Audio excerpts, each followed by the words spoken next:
My time is now. A tournament taking place on Raw and SmackDown.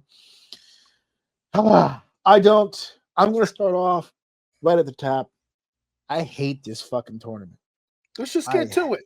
I Let's hate. get right to it, man. Yeah, let's get right to it. Let's just call a spade here. I don't like this fucking tournament. I don't think this is how the retirement for anybody should go. We're just gonna have a random assortment of matches to decipher who's gonna be the final opponent to what they're marketing as the greatest of all time. My problem with it is this was my fear with this is that it would be with the retirement thing. No. With this part of the retirement thing, we'll talk about that. Once it's all over, we'll have our breakdown on the entire thing and what we thought about it. But for this moment in time right here, my worry about this, because I thought it's a phenomenal idea. I really do like this. Is very special. It's a very special idea. My problem with this is what I didn't want to happen. Is where it just became blatantly fucking obvious what the situation was. And even if you want to make it blatantly obvious, I'm start calling people out. Don't give me Shinsuke Nakamura. It's not fucking happening. Yeah. So in his place, who's on fire right now in NXT? That's not an actual question. That's not an actual question. You don't have to answer that. You can if you want to. You can if you want to, but I'm just giving you my thought process. Right. I already know. I'm just talking about that one slot. I know that slot ain't going nowhere. So who's hot right now somewhere else that I can feed to the person who is inevitably going to win? That's fine. But let's give it, this person has a shot. You can even get crazy and let them win the first round. Something like that, right? Something, just to keep people on their toes. Like, dude, I got a shot to get this rub from Cena. Like, you know what I mean? Like, seriously, like this could happen. This could change. I'm gonna sell the shit out of this. I know I'm not gonna go up. We know they're not gonna go all the way, but it's giving me a story. Don't give me the Miz. I love the Miz. Oh, you should have seen how fucking mad people were. I already know the fact that he didn't win that match against Jey Uso. Oh my fucking god! Which, by the way, since you're saying that specifically about the people who are in this tournament, here's the list of people, the full list right here of everybody who's in this tournament. So you're saying, don't give me Shinsuke. Damian Priest, I'm not all the way mad at that. I know I talk because you're a Damian Priest guy, but that's fine. But but that's fair. I'll take that criticism. But in the context I'm talking about, that makes more sense than some of these other Rusev. Sure, that's perfectly fine. Sheamus, there's some history. Yeah, not even history, but like he just came back. He's trying to make a name for himself. Like that's fine. Sheamus, I'm a Sheamus guy for life. I don't give a fuck. You can put him anywhere and it makes sense for me because this dude is he just works. And I even if he, for instance, is in there just to give you a hot first round with one of those people that make a little bit more sense, I'm never going to argue Sheamus. He's won a spot for me that like many people ain't going to get. Shinsuke makes no sense. Don't put him in here at all. He's not. It doesn't make any sense to me. The Miz, Jey Uso does make sense. I just don't like to see it unless you're not going to fully commit to Jey Uso. That's my only. My only problem with Jey Uso right now is he's starting to, and we probably already saw it happening, but he's starting to just be an entrance. And people have been on that for a minute now. I personally think he's getting better, but at some point he will plateau, and we'll see what that is for him. I'm not even mad at him being in this list, but if I feel like you're not going to commit to Jey Uso, you're wasting this here. LA Knight, I'm not mad at that. I think this is something LA Knight needs, even if he doesn't get the match. This is something that LA Knight belongs in this group. Zack Ryder. I know. Again, stop me at No, any point and jump in. my only problem with LA Knight being in here is probably the same reason why I have a problem with Jey Uso being in it, is that both of these individuals are in situations where they need to win something. LA Knight needs to I'll win give you that. something. I'll give If you he's that. going to be in this tournament and then, I don't know, gets to the finals only to lose to the guy who will then go on to beat John Cena, It hurts him even we've more. seen that already, where he's like You're right. right there, and he's right there, and he's right there, but then like, God damn it, like, no, you're right. You're right. fucking get there.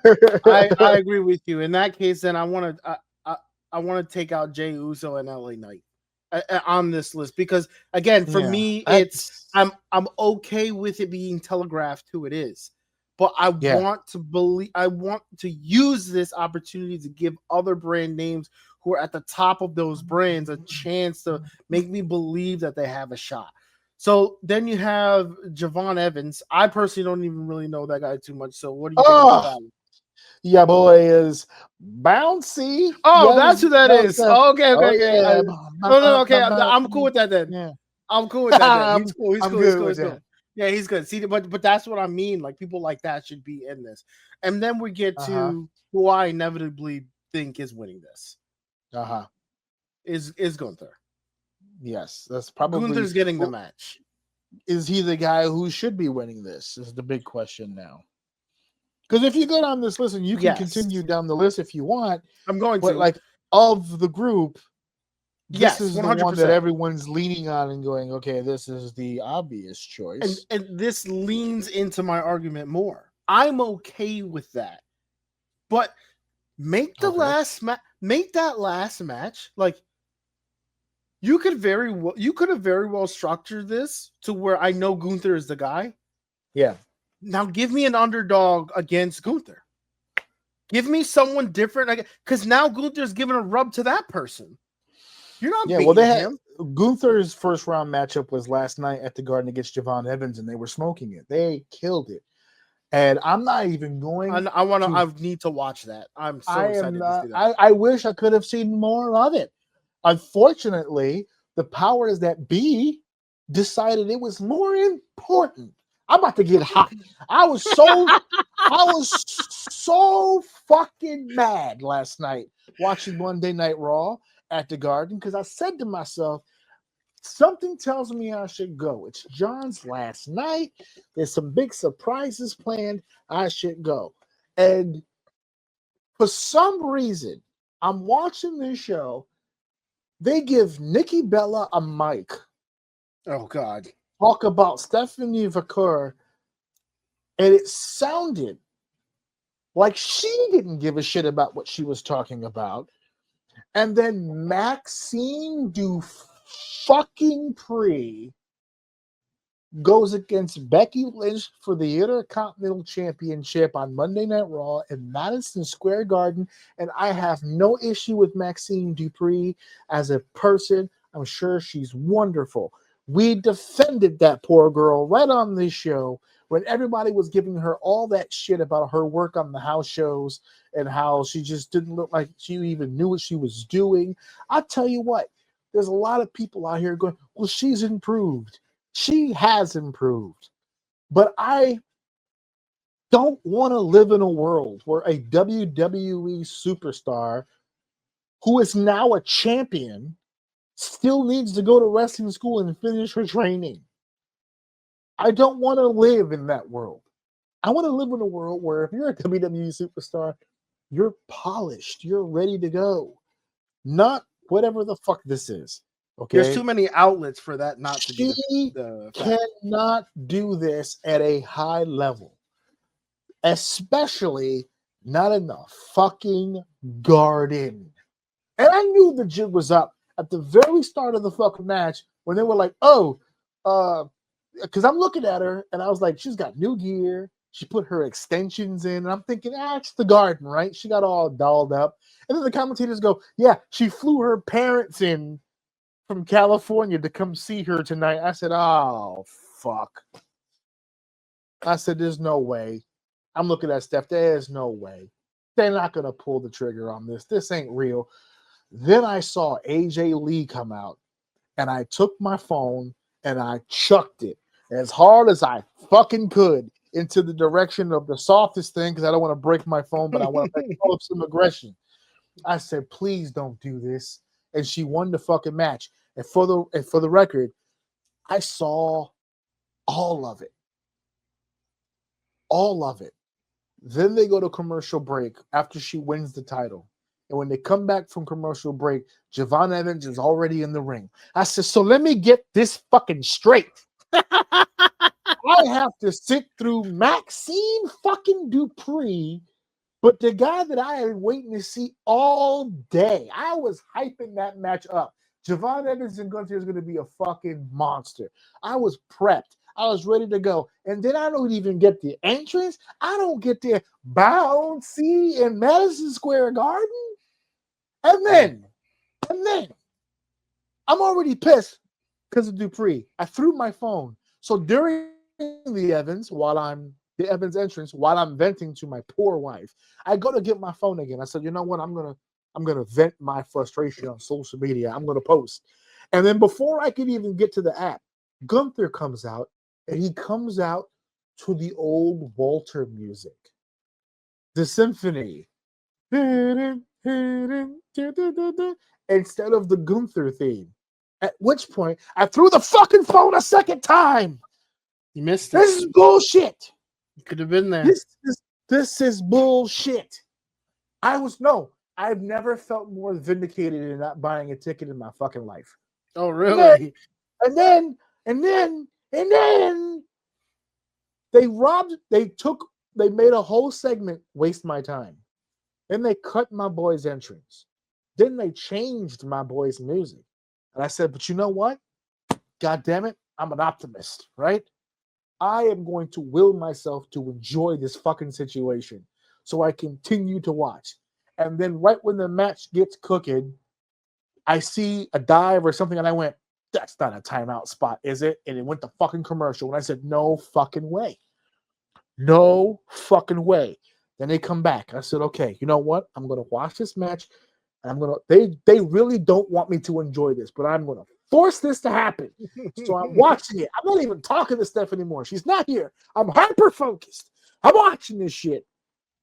And they go to another fucking commercial. I'm about ready to karate punch my fucking TV in half.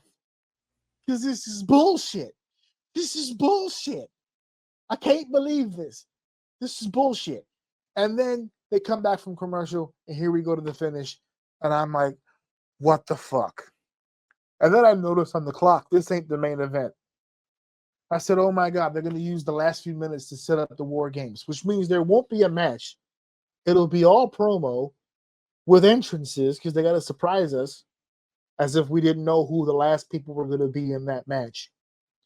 They're going to surprise us. And I had it. And Joe's texting me, what a great Raw. Fuck you.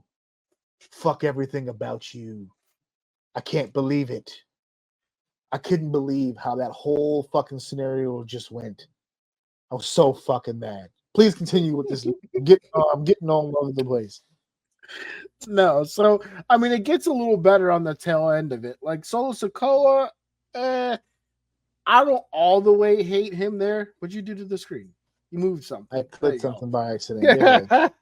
Solo Sikoa, I mean, I don't all the way hate that in there. Again, we could have used it. No, I think he's fine. I don't have a problem with that. Dolph Ziggler, no. Finn Balor, I'm okay with that. I'm okay with Finn Balor. I'm okay, obviously, with Penta. I'm okay with Reed. And I'm okay with Hayes. Those make sense to me.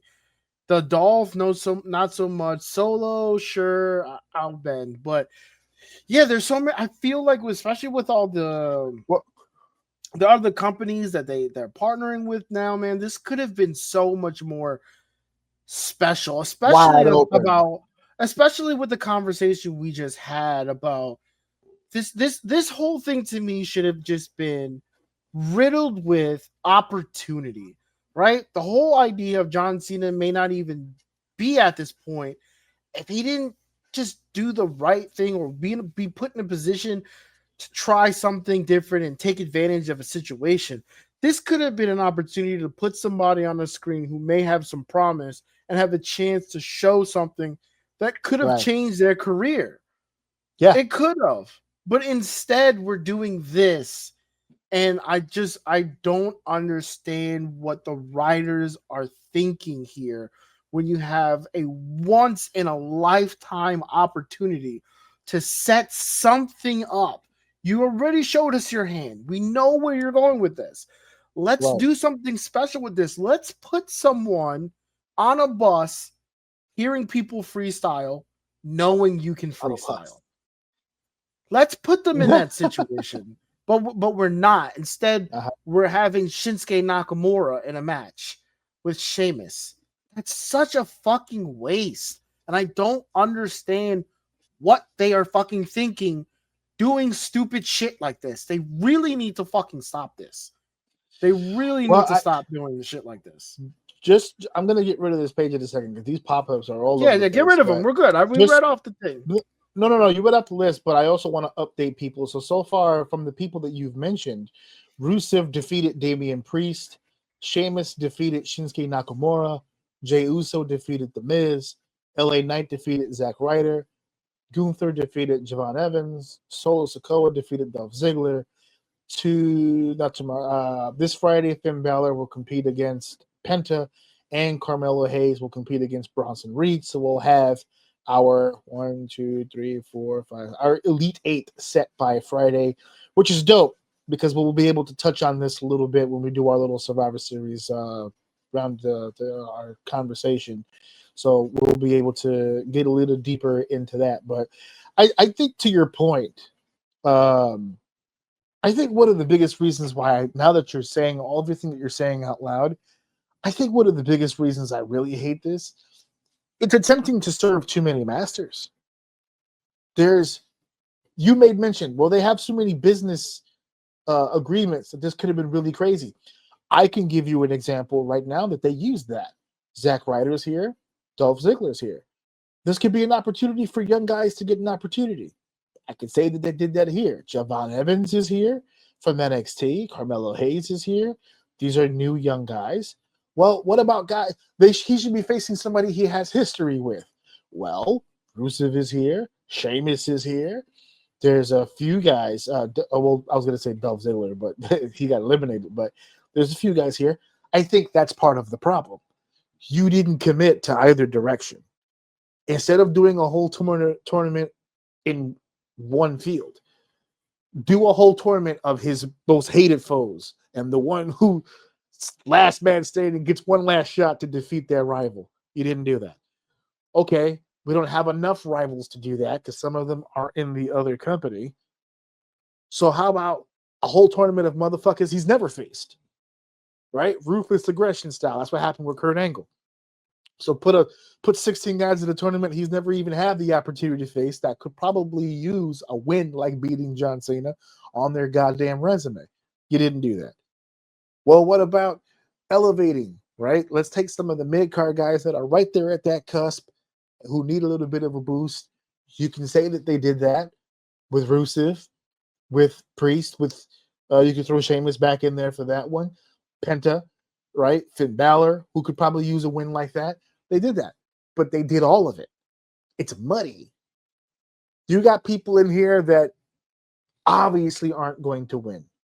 Then you have people in here that you really think should win, but we know isn't. Then there's the one guy who we know is going to face John, and you're having him go through a tournament. My wife made a great point yesterday as we were watching Gunther. He's been out for several months, and he looked like it yesterday. So he could use a few more matches. The match was still great. Half Gunther's speed is still better than a lot of other motherfuckers' full speed.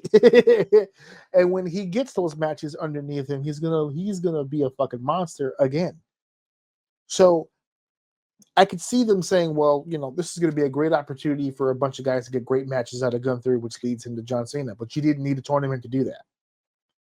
If anything, I think I mentioned this on the show before. I would have loved Gunther to just go on a rampage and destroy all of his rivals leading up to him. kind of put himself on John's radar. Like, I'm going after John. Like, you didn't need a tournament for that. I raised a point to someone the other day. Let's see how the audience feels about this. Dave, I don't think you'll understand this reference because I don't think you remember it, but I'm going to rewind all the way to 1996. And we were just talking about Shawn Michaels a little while ago, how he wrestled in Bret Hart's era. That was part of Bret Hart's era. And 95 was the last strong era that Bret Hart had leading into 96. He goes to WrestleMania 12. He loses in the Iron Man match to Shawn Michaels. And like, remember what we said, Bret loses to Shawn Michaels and then disappears. He was that April, March. That particular 1996 WrestleMania was in March 30th or toward the end of March. And Bret Hart disappears. And Shawn runs as champion. Bret gets they start talking about Bret Hart returning at some point, but no, they did this whole angle where it was just like he was very non-committal. I may come back, I may not come back. You know, I was on the road 10 years straight, 12 years straight, no breaks. I'm having a good time being with my family. He did Lonesome Dove. He was doing some acting. He did some Mad TV. You know, he was doing his thing. Stone Cold Steve Austin is on the rise. Stone Cold Steve Austin wins King of the Ring. He's doing his thing. And Stone Cold Steve Austin says, I'm the man here. I'm the best wrestler in the world. Can't nobody tell me different. And I want to prove it. And I want to go against the best wrestler in WWE. And he didn't say Shawn Michaels. He didn't say Psycho Sid. He said Bret Hart, who wasn't even with the company anymore. And he said, I want to face Bret Hart. And Bret Hart brushed it off. Just some young up-and-comer talking smack. He wants a shot at the champ. He wants a shot at the man. He's not worth it. Don't worry about it. But Stone Cold applied pressure and applied pressure and applied pressure. And he's going against some strong opponents, big wins. The Undertaker, Mark Merrow, Gold. He's going against top-tier talent, Hunter Hearst Helmsley. And he's beating everybody. He's beating everybody. He goes, I want Bret Hart. I want Bret Hart. And it wasn't just who he was going after. But you may not remember the matches, Dave. You don't remember the feud. But you remember, I know you remember the promos. I know if I played it in front of you, you would be like, oh, shit. If you put the letter S in front of Hitman, you get my exact opinion of Bret Hart.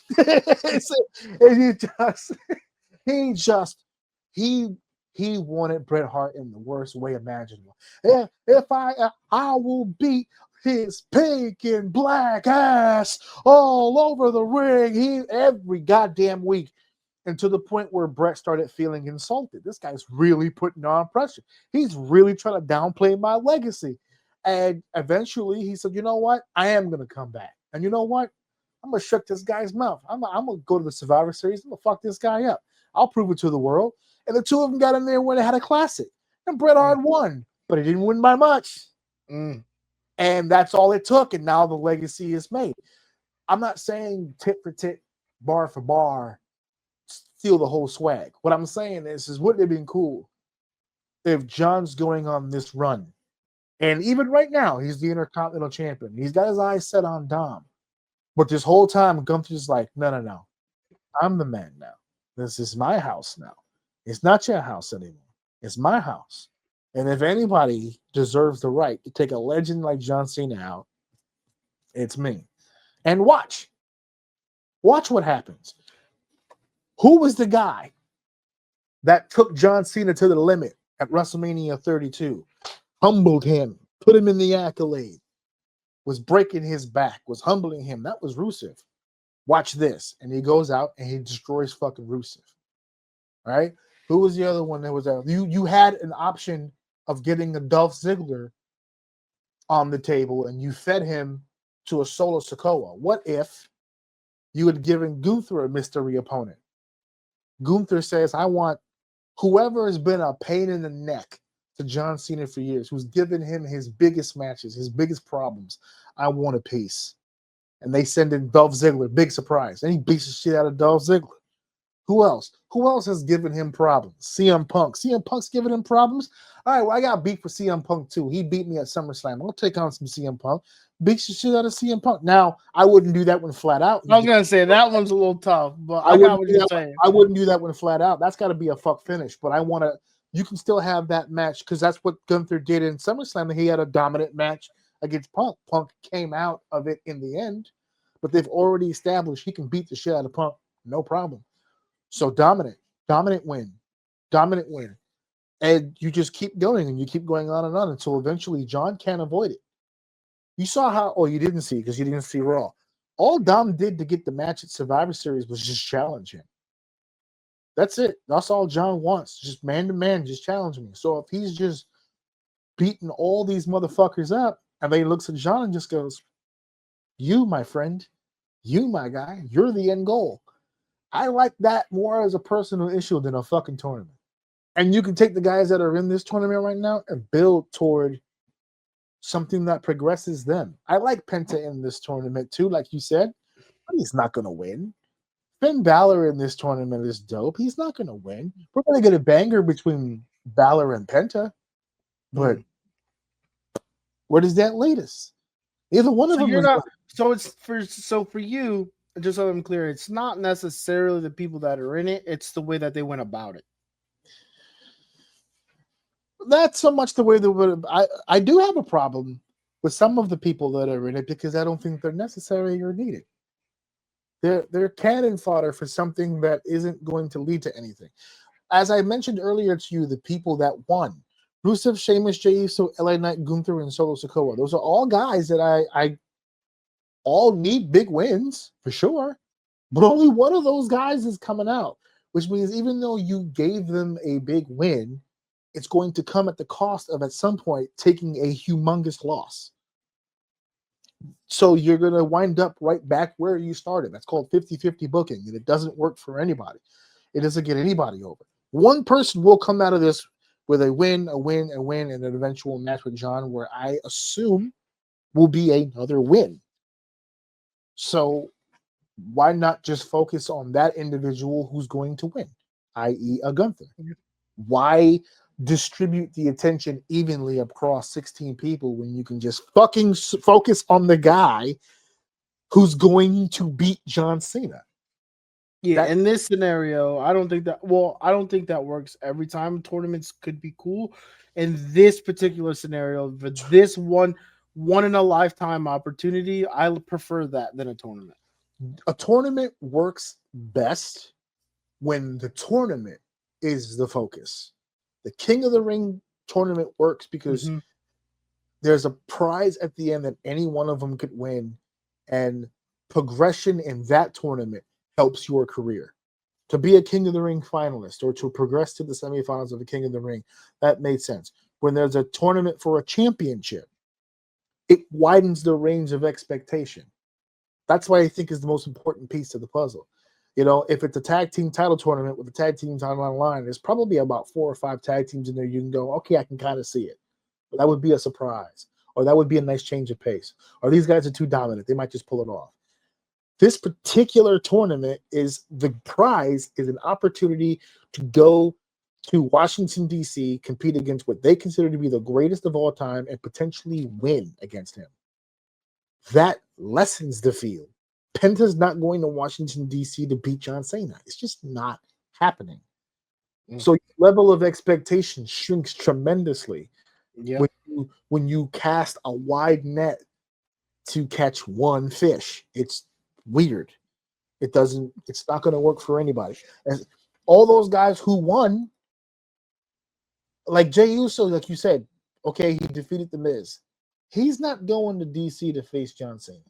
As over as he is, John Cena's last match in WWE is not going to be babyface versus babyface, which leaves me with just the heels.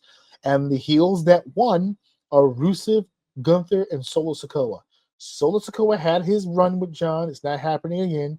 Rusev would be cool to some degree, but he's not high enough on the totem pole for that match to really be a main event mega match. Gunther is the only option.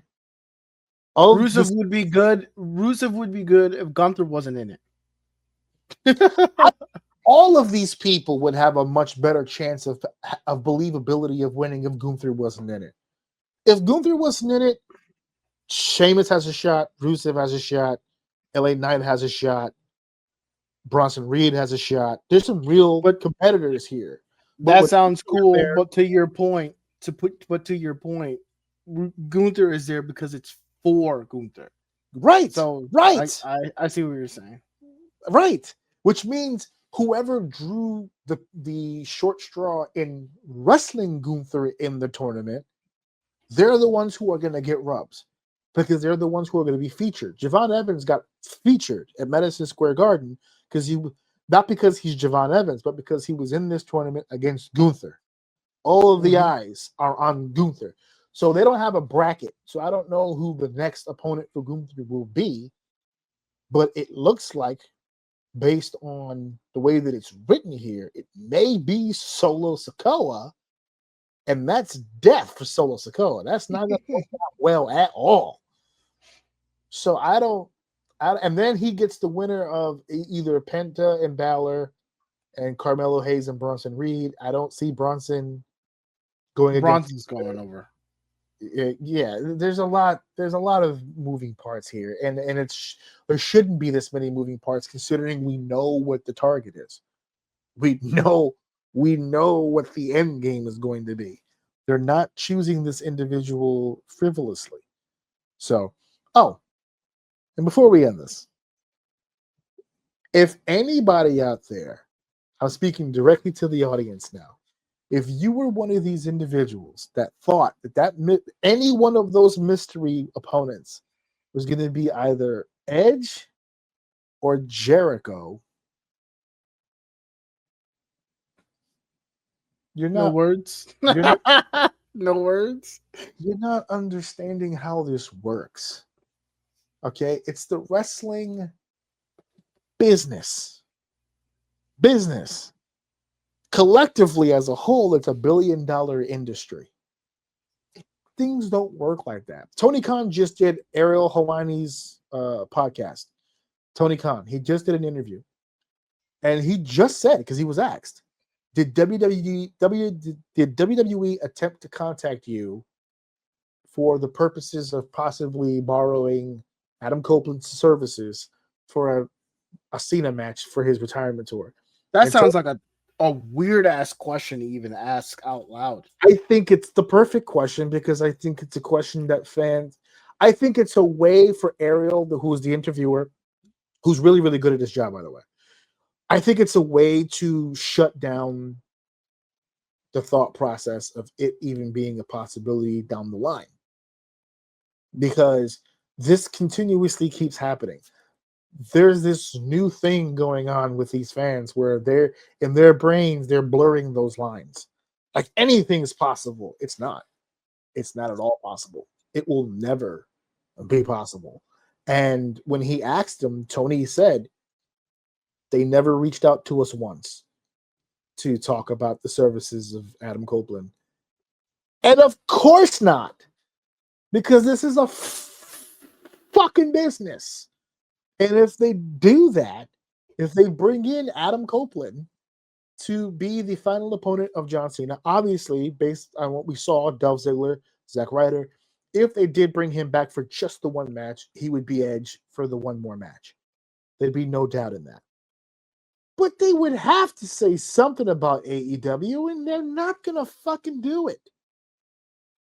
They're not going to fucking do it. They brought Dolph Ziggler in because they could.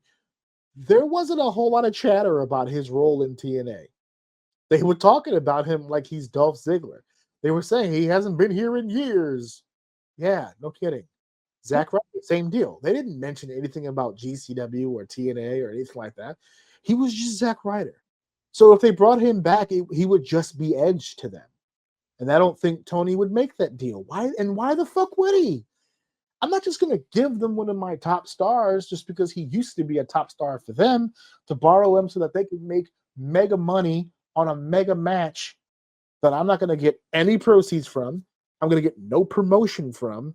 And it's not going to help our future relationship at all. As soon as they get Edge and send him back, they're never going to talk to me again anyway. So what the fuck? What does Tony have to gain by doing it? Nothing. It's a terrible. Jericho's a different situation. I think he's still technically under contract, but the word on the street is that that won't be the case for very long. And people are already making rumors, if not here, they were like, well, maybe the Rumble then we'll see a little Chris Jericho action. Who knows? But just for anybody out there, this is a business. It was never going to be that. Let that shit fucking go. Please. Jesus Christ. So anyway, yeah, I'm not a big fan of this tournament, but I digress. When we get to the end of this tournament, if it's not Gunther, I'm going to pull a Drewski right now. Right? Hey, brother. Hey, brother. That would be weird if it wasn't. It better be a strong fucking pick. And the funny thing is, it absolutely 100% has to be a heel. So that makes the list even shorter of potential options of going against John Cena. So I tell you right now, if John Cena's final opponent is, I don't know, Solo Sikoa, listen, I was there at WrestleMania 35 when Kurt Angle's final opponent was Baron Corbin. Listen, my God. Oh my God. You don't want to go down that path. It's a scary, scary path.